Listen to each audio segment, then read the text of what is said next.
Hello student, my name is Tarun Kumar.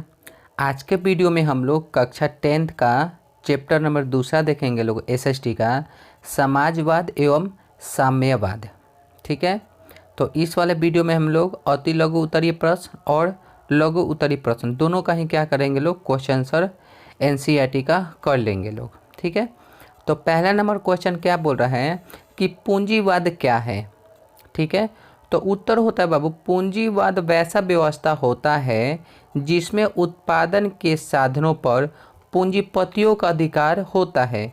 वह चाहे जितना उत्पादन कर सकते हैं।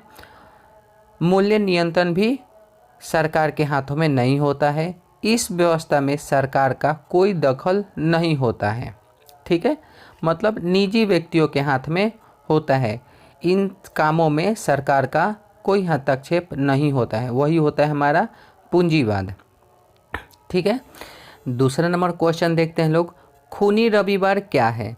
तो इसका उत्तर होगा 22 जनवरी 1905 को रूस के निरंकुश जारशाही शासन के विरोध में क्रांतिकारियों का समूह रोटी दो के नारे के साथ सड़कों पर प्रदर्शन कर रहे लोगों पर जार के सैनिकों ने गोलियां बरसा दी, जिससे हजारों लोग मारे गए थे, जिसे खूनी रविवार के नाम से जाना जाता है।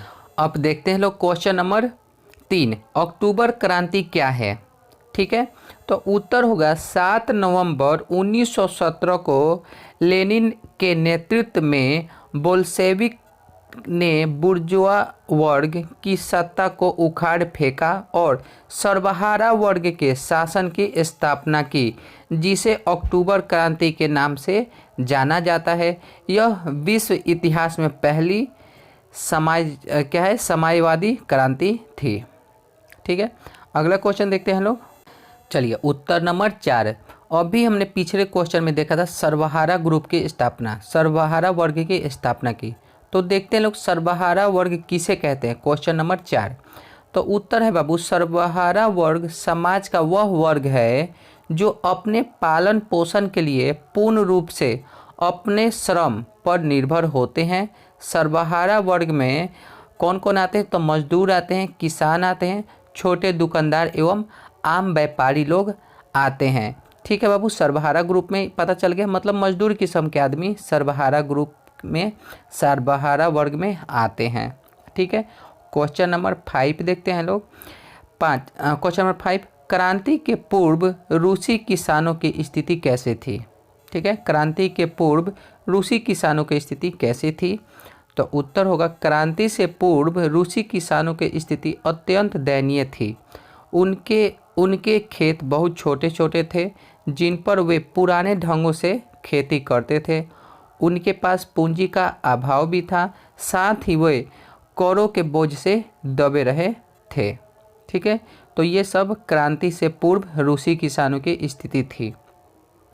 क्वेश्चन नंबर 6 देखते हैं लोग। चलिए, तो अब लघु उत्तरीय प्रश्न देखेंगे लोग। क्वेश्चन नंबर 6 ना, लघु उत्तरीय प्रश्न जो है आप लोग का एनसीईआरटी का पहला नंबर क्वेश्चन है। हम यहाँ पे 6 लिख दिए हैं, कोई बात नहीं। आप लोग का एनसीईआरटी बुक में लघु उत्तरीय क्वेश्चन का पहला नंबर आंसर क्वेश्चन क्या है, रूसी क्रांति के किन्हीं 2 कारणों का वर्णन करें। ठीक है, करना कितना, तो 60 वर्डों में करना है। देखते हैं लोग। तो रूसी क्रांति के 2 प्रमुख कारण निम्नलिखित हैं। वैसे तो कारण बहुत सारे हैं, लेकिन 2 ही बोला है लिखने के लिए, तो लिखते हैं लोग। पहला है बाबू, जार की निरंकुशता। यूरोप की राजनीतिक संरचना 19वीं सदी के मध्य काफ़ी बदल चुकी थी। राजाओं की शक्ति कम कर दिए गए थे, परंतु रूस का जार अभी भी राजा की देवी अधिकार में विश्वास करता था। वह अपनी शक्ति कम करने को तैयार नहीं था। फलस्वरूप जनता में भारी आक्रोश फैलने लगा था या फिर हो गया था। ठीक है, दूसरा पॉइंट क्या है, रूस में किसानों तथा मजदूरों की स्थिति अत्यंत दयनीय थी। रूस में जनसंख्या का बहुत संख्यक भाग कृषक तथा मजदूर थे। किसान के खेत बहुत छोटे होते थे, जिन पर वे पुराने ढंग से खेती करते थे।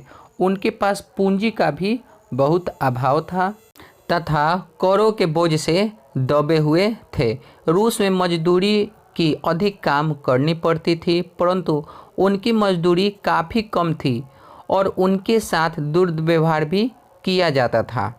ठीक है, इससे पहले में हम लोग देखे ही थे लोग सर्वहारा ग्रुप में जो थे लोग, सर्वहारा वर्ग में जो भी थे लोग, उनके साथ क्या होता था और किसान भी कैसे थे लोग। किसान अपने बोझों के तले क्या था, करों के बोझ के तले दबे हुए थे और वो लोग पुराने ही ढंग से खेती बाड़ी अपना करते थे लोग। चलिए क्वेश्चन नंबर 2 देखते हैं लोग। रूसीकरण की नीति क्रांति हेतु कहाँ तक उत्तरदायी थी?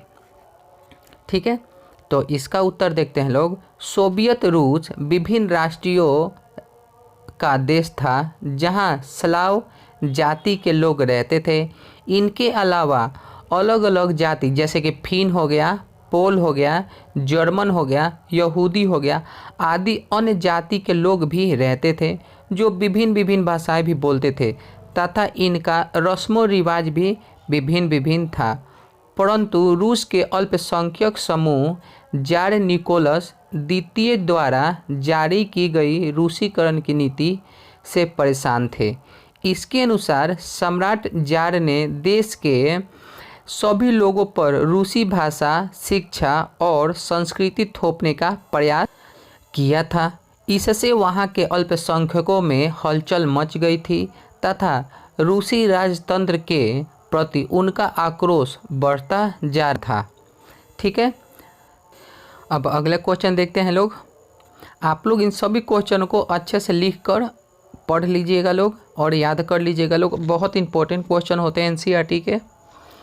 अगला क्वेश्चन देखते हैं लोग, क्वेश्चन नंबर 3।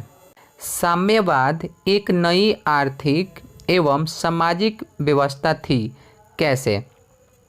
तो इसका उत्तर होगा रूस में बोल्शेविक क्रांति के बाद साम्यवाद की स्थापना हुई जो एक नई आर्थिक एवं सामाजिक व्यवस्था के रूप में सामने आई। इस व्यवस्था के अंतर्गत निजी संपत्तियों को समाप्त कर सभी संपत्ति को राष्ट्रीय संपत्ति घोषित किया गया। उत्पादन, वितरण, बाजार एवं पूंजी पर राजकीय नियंत्रण स्थापित किया गया।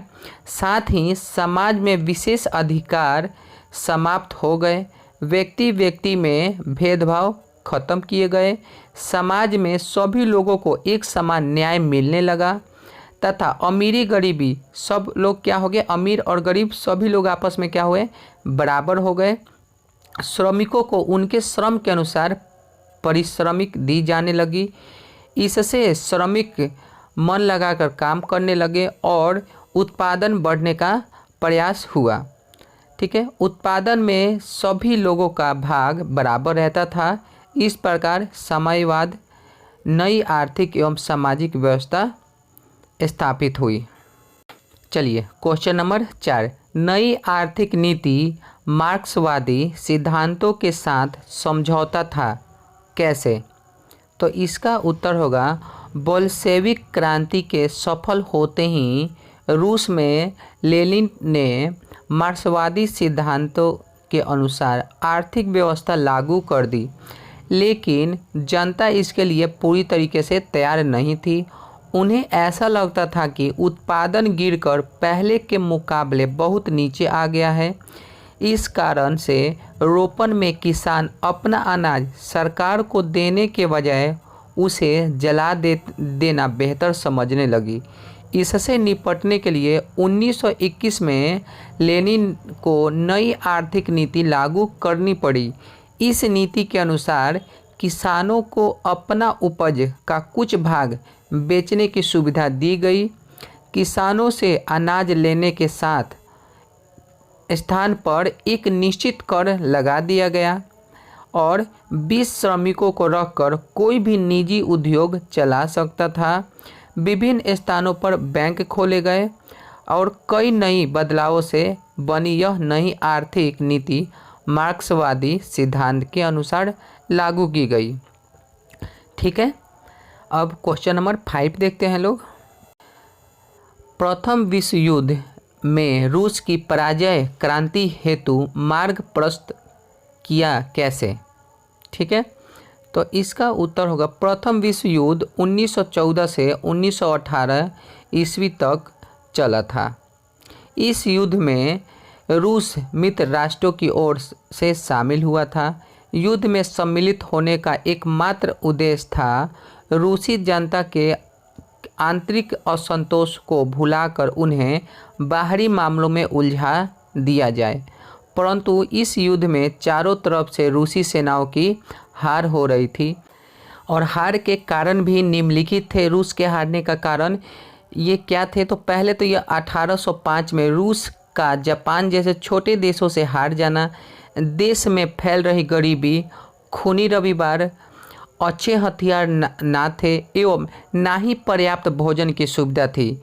युद्ध के मध्य में सम्राट जार ने सेना का कमान अपने हाथों में ले लिया आदि ऐसे अनेक कारण ने क्रांति का मार्ग प्रशस्त किया। ठीक है, तो ये क्वेश्चन ख़त्म होता है। और बाबू ये खूनी रविवार क्वेश्चन आता है पेपर में, आप लोग इससे पहले ही पढ़ के आए लोग कि खूनी रविवार क्या है। तो ये सब क्वेश्चन को अच्छा से देख लीजिएगा लोग, आप लोग याद कर लीजिएगा लोग पेपर से पहले।